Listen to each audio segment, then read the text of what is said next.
네, 안녕하십니까. 머니차트 김선윤입니다. 반갑습니다. 자, 오늘 시장은요. 장 초반에 좀 많이 안 좋다가 일부 좀 회복을 좀 하는 모습입니다. 근데 아직 회복 흐름이 세지는 않아요. 그래서 조금은 주의를 요하는 그런 시장이에요. 안 그래도 이제 뉴욕 증시 흐름 자체가 계속 좋지가 좀 않다 보니까 한동안은요. 이 흐름을 계속 좀 보이지 않을까라는 판단을 좀 합니다. PCE 지표가 금요일 날 발표가 될 건데 거기에 다 초점을 맞추는 것 같고요. 최근 뉴욕 증시에서 다우랑 나스닥 상황 보시면 굉장히 안 좋아요. 계속 하락하고 있거든요. 그래서 이 흐름이 좀 반전이 돼야 되는데 그래서 오늘 내일에 대한 좀 기대를 해보시면 될 것 같긴 한데 저도 아직은 잘 모르겠어요. 그래서 조금만 더 천천히 보시는 게 낫지 않을까 생각하고 사실 수급 상황 자체도 그렇게 사실 좋지는 않아요. 전체적인 포인트에서 외인과 기관들의 흐름에서 최근 들어서 또 외인들 오늘 또 많이 나오거든요, 물량이. 외인들 오늘 벌써 코스피에서 1,300억대 물량 뱉어내고 있습니다. 그래서 좀 답답한 시장이다. 산타랠리는 확실하게 없는 것 같고요.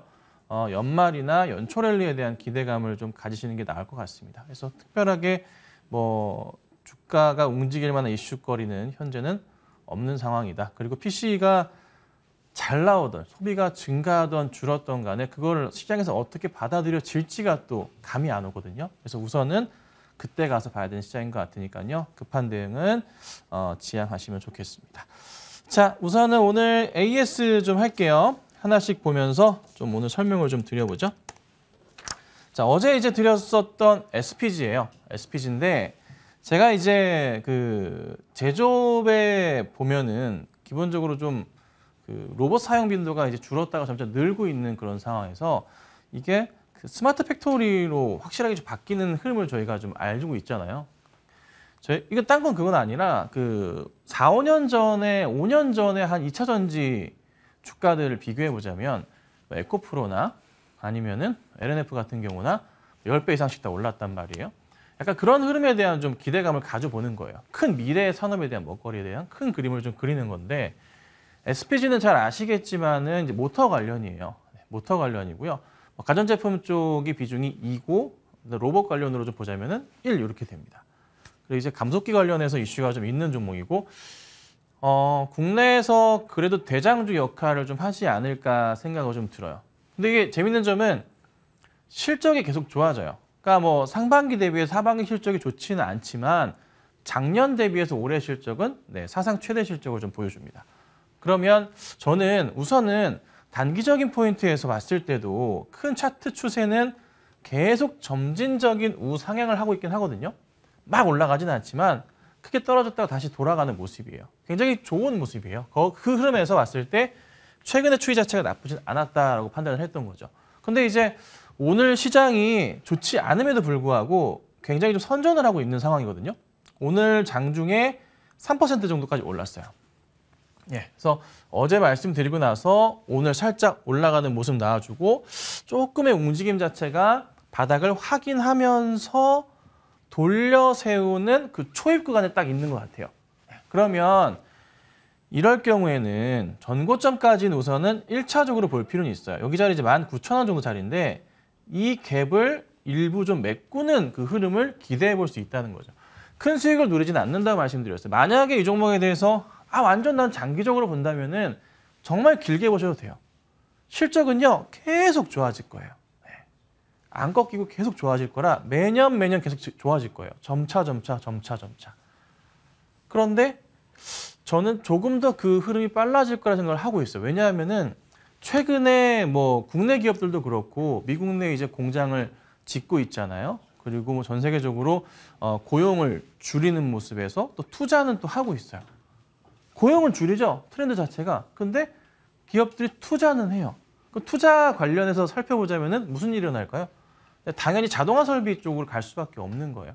거기에 핵심은 모터로 갈 수밖에 없으니까 수혜를 받을 수밖에 없는 거죠. 그렇죠? 자, 그래서 우선은 이게 차분하게 성장을 좀 더 하지 않을까라는 좀 그런 판단을 좀 해봅니다. 자, 그 다음 볼게요. 박셀바이오 보겠습니다. 이 종목도 우선은 뭐 아니면 도가 백도는 아니에요. 뭐 아니면 도라 말씀드렸어요. 수익은 안 날 수도 있다. 하지만 수익이 난다면 괜찮은 모습이 나오지 않을까. 그래서 이번 주에 목요일 날 상장하는 회사가 하나 있는데 관련해서 이제 동물 뭐 바이오나 신약이나 진단이나 이런 관련의 종목들이 이슈가 좀 될 수도 있을 것 같습니다. 거기 맞춰가지고 여러 종목들이 많은데 박사님 같은 경우도 완전 좀 바닥에 붙어 있잖아요. 추세 자체가 다른 것보다 이렇게 보시면 좋죠. 자, 8월 달에 우선은 고점 크게 한번 찍었어요. 이 자리가 10만 원 자리예요. 딱 고점 자리가. 많이 내려왔습니다. 그리고 다시 크게 펼쳐보자면 완전 현재 이 바닥 자체, 4만 원 이하 라인 자체는요. 굉장히 바닥인식이 강한 구간이에요. 아주 강한 구간이에요. 아주 강합니다. 그럼 4만 원 이하에서 천천히 모아두시기만 한다면은 저는 한 번에 큰 상승에 대비해서 수익을 거둘 수 있다고 보는 거죠. 근데 조금 최근 들어서 이슈는 크게 안 되고 있어요. 근데 이제 제가 일전부터 말씀드렸지만은 제약바이오 종목들의 움직임이 심상치가 않다고 말씀을 드렸습니다. 그리고 관련주들이 한번 움직였어요. 시장에서 종목을 볼 때, 대응을 할 때 기관과 외인들이 제약바이오 종목에서 어떤 종목을 사야 될지에 대한 고민이 많다고 말씀드렸고 그 업종들이 항상 4분기 끝자락이나 1분기쯤 되면 움직임이 좀 많이 나와요. 근데 종목들이 다 안 갔던 상황에 최근에 움직임이 나왔거든요. 주목을 받을 겁니다. 박세 같은 경우도 끼가 있는 종목이라 조금만 차분하게 지켜보시면 저는 괜찮은 수익을 한번 낼 수 있지 않을까 좀 보고 있는 종목입니다. 자, 오랜만에 한번 이 종목도 볼까요? 셀트리온 볼게요. 자, 셀트리온 보자면 움직임이 아직은 좀 재미는 없어요. 제가 이제 이 라인을 새롭게 잡아드렸고 이 라인을 기준으로 해가지고 종목을 다시 한번 보시고 대응을 좀 하시는 게 어떨까라고 말씀을 좀 드리는 거예요. 이 추세도 보는 거예요. 근데 추세는 잡아드렸지만 여기서 항상 이런 고민이 있어요. 바닥인 건 알겠어. 근데 한번 사두면 한 달, 2달 가까이 이 하단 추세에 놓여 있는 경우도 있습니다. 근데 거기에 크게 수익도 안 나고 마이너스도 크지도 않아요. 수익 나면 한 4, 5% 났다가 마이너스 4, 5% 왔다 갔다 많이 이래요. 종목들이. 좀 더 과할 경우는 마이너스 10%까지 떨어지기도 합니다. 그런데 이 추세의 하단 자리에서 어느 정도 등락은 있어요. 근데 그 자리를 좀 버티고 계시면 이게 갑자기 돌려 세우기 시작해요. 자, 또 까먹으셨을 거예요. 추세 하단 자리에 있을 경우에 첫 번째 뭐 본다고요? 네, 실적 보셔야 된다고 제가 누차 말씀드려요. 거기에 실적이 배신 없죠. 셀트리온 전혀 없습니다. 4분기 좋잖아요. 1분기 좋죠. 내년도 실적도 퍼펙트한 상황이잖아요. 그러면 이 하단 추세에서 시장도 가뜩이나 안 좋은데 버틸만 하다고 저는 보고 매수 대응을 해야 된다고 봐요. 제가 한 18만 원 아래도 괜찮고 좀 밀린다면 17만 5천 원짜리도 말씀을 좀 드렸었잖아요. 그 자리가 현재 나와 있는 자리예요. 그래서 우선 보유하고 계신 분들은 가져가시는 거고 저번에도 팁을 드렸지만 단가가 많이 높으신 분들 뭐 25만 원, 6만 원 이렇게 높으신 분들은 단가를 낮추시는 전략을 취하시는 건 맞아요. 맞는데 굳이 지금 현재 갖고 계셨는데 시장 안 간다고 종목 답답하다고 정리하실 필요는 없어요. 그냥 조금만 버티시면 됩니다. 제가 계속 강조드리는 또 하나 있잖아요. 4분기부터 1분기 주식 모아가셔야 되는 시기다. 돈 버실 생각하지 말아라. 모아가셔야 될 시기고 내년 하반기 이후 보셔야 돼요. 시장은. 본격적으로 안정되는 시장은.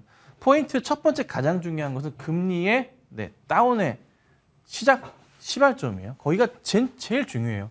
근데 그게 이제 내년 빠르면 하반기일 거고 그렇지 않을 경우 후내년 초가 될 수도 있어요. 근데 주식은 항상 선반영이 되기 때문에 또 바닥에 대한 인식이 잡히기 때문에 제가 항상 강조드리는 거 내년도에 이제 감사보고서 시즌 맞춰서 뭐 2월, 3월, 4월 이때쯤 해가지고는 일정 부분 바닥이 잡힐 거고 거기에 맞춰서 한 번의 일시적 반등은 올 수 있는데 그 다음에 문제가 뭐냐면 경기 침체에 대한 부분이 더 가속화될 거예요. 경기 침체가 너무 심해지면은 연준이 또 뭘 꺼내니까 카드 자체를 뭘 꺼내죠? 금리 인하 카드를 꺼낼 수밖에 없는 거죠. 이런 루트를 통해서 정상적으로 가는 과정이에요, 시장은. 지금은 우리가 굉장히 힘든 시기는 맞고 누구나 돈을 벌기 어려운 시장이에요. 정말 어려운 시장이라 지금은 차분하게 우선 지켜보시는 게 맞아요. 셀트리온 같은 경우에도 내년 성장성과 실적을 보시고서 차분하게 보시라고 오랜만에 좀 말씀드려봅니다. 자, 그리고 제가 고민을 좀 하고 있는 건 두산이에요. 이거를 사도 되는 좀 시점이 오는 것 같아서 우선 좀 지켜보고 있어요. 그러니까 제가 이제 이거를 최근에 추천드렸던 라인은 10월 28일 요때예요. 요때. 여기 보시면 완전 끝바닥이에요. 네, 이 자리에서 말씀을 좀 드렸고요. 그리고 나서 요 현재 나와 있는 수익률이 고점 기준으로 나온 거예요. 네. 그리고 강조드리지만은 갑자기 막 3, 4%쫙 빠진 다음은 정리하시라 말씀드리죠. 그 자리가 뭐 요 자리도 한번 있었고 버티신 분들 요 자리도. 근데 여기서 한번 버텨도 된다라고 말씀을 좀 드렸었고요. 가셨던 분들 선택이다. 계속 말씀을 좀 드렸어요. 전고점은 넘어가는 추이가 나올 테니까 이것도 말씀을 드렸었고 잘 대응을 했어요. 굉장히 잘 대응했죠. 자, 그다음 이제 다시 이제 문제가 왔어요.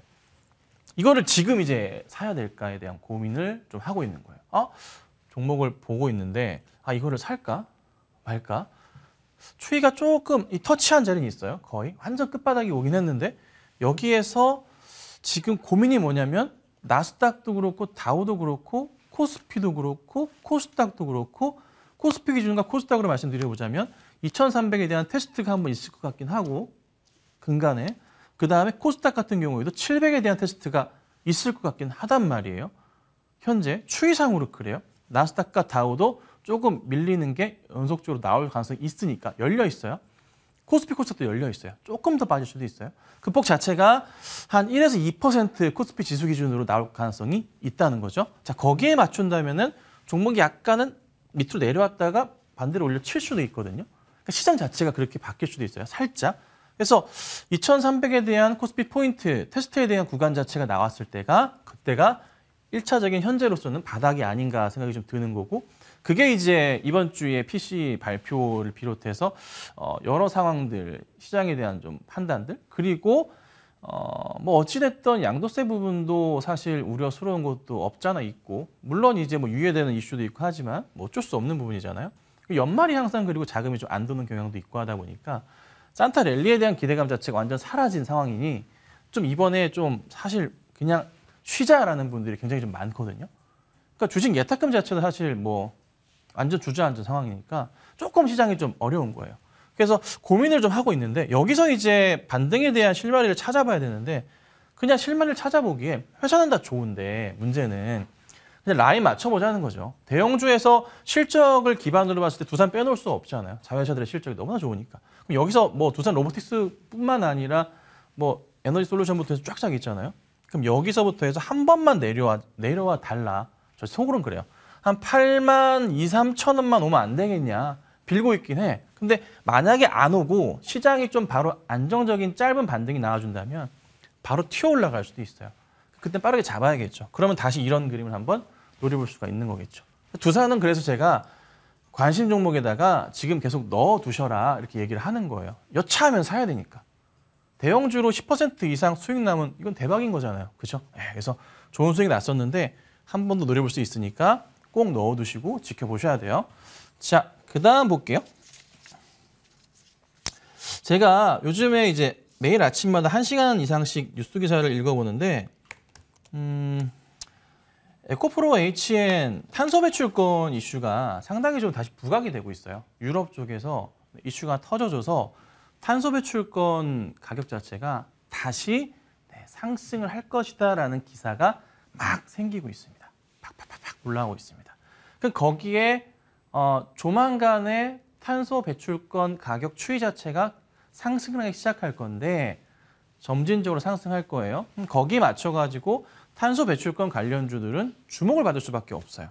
제가 이제 이 방송에서 탄소 배출권 얘기를 거의 아마 제일 처음 꺼냈을 거예요. 시장에서 별로 관심도 없고 종목도 안 오를 때. 에코프로 HN 같은 경우는 저 바닥부터 해서 제가 말씀을 드렸었던 거잖아요. 여기서부터 시작했고 잘 갔어요. 3번 잘 먹었어요. 근데 5만 원 이탈하면은 매수자를 말씀드리고 있다 보니 계속 5만 원대 부근에 누가 자꾸 걸어놔요. 걸어놔요. 사실려는지 모르겠어요. 5만 원, 5만 100원, 5만 200원 막 걸려 있어요. 계속 요즘 그래요. 그 아래도 그렇고. 근데 이것만 볼 게 아니라 제가 한 4가지 정도 말씀드렸었는데요. 자, 그린 케미칼도 말씀을 드렸었죠. 나름 탄소 배출권의 대장주라 볼 수 있었어요. 이것도 정말 큰 수익이 났었잖아요. 정말 많이 먹었었습니다. 자, 그 다음에 말씀드린 에코프로 HN이었고, 그 다음이 태경 BK도 탄소 배출권 관련주예요. 이것도 같이 보셔야 돼요. 그리고 이제 뭐 TKG 같은 경우도 이런 것도 같이 있긴 한데 뭐 우선은 뭐 요거는 약간 좀 크게 와닿진 않아서 우선은 중점적으로 보셔야 될 게 한번 그 시장에서 몇 주 안으로 해서 탄소 배출권에 대한 얘기가 다시 한번 붐이 될 거예요. 분명히 됩니다. 몇 주 안으로 탄소 배출권 이슈가 다시 한번 시장 얘기가 나올 겁니다. 거기에 업종 테마주들의 움직임이 다시 부각이 될 건데 에코프로 HN, 뭐 태경 BK, 그린케미칼 같은 종목들은 다시 한번 붐업할 수가 있어요. 그래서 기다리고 있습니다. 한 5만 원 아래 사고 싶은데 상황 보시다가 에코프로 HN도 조금 관심 종목에 넣어두셨다가 제가 또 말씀드려볼 테니까 참고하시고요. 오늘부터 이슈화가 좀 됐어요. 탄소 배출권 관련 쪽이. EU 쪽의 정책이 좀 바뀌면서 유럽연합이요. 그래서 주목을 좀 하셔야 됩니다. 슬슬 아시겠죠? 자, 그래서 오늘은 여기까지 우선 제가 말씀을 좀 드려봤고요. 시장이 조금 안정적이지가 않아요. 조금은 시장이 변화가 좀 필요한 시점인데 이번 주까지는 아직은 잘 모르겠어요. 조금 추이를 봐야 될 것 같아요. 그래서 이번 주 상황 조심스럽게 좀 대응하고 괜찮을 때 맞춰서 또 종목도 말씀드려보도록 하겠습니다. 자, 고생하셨고요. 바로 이어서 이달의 위원님 만나 뵙겠습니다.